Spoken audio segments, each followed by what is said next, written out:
This is the elevator at the Smith Chapel at Penn State Behrend in Harborcreek Township, Erie, Pennsylvania. It's a Dover Oildraulic Seelar impulse. Either that or chest and Dover. It takes a second for it to open.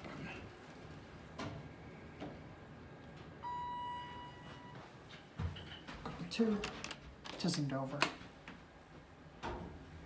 Here we go.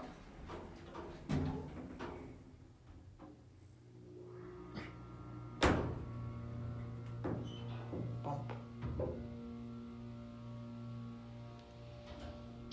Here two.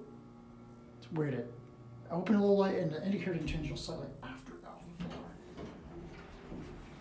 floor. Back on the one. A little louder chime. 85. Or 9. Or there says 1, there says 9. Certificate installed in 2000.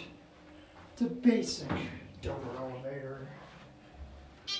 Pick up 1. The sticker should be there, but then I guess it came off and someone put it there for some reason.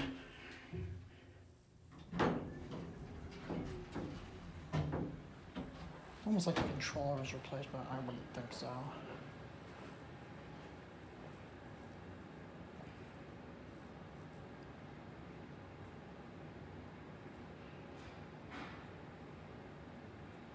Close enough, it's going to be a little long door timer. Not placing call.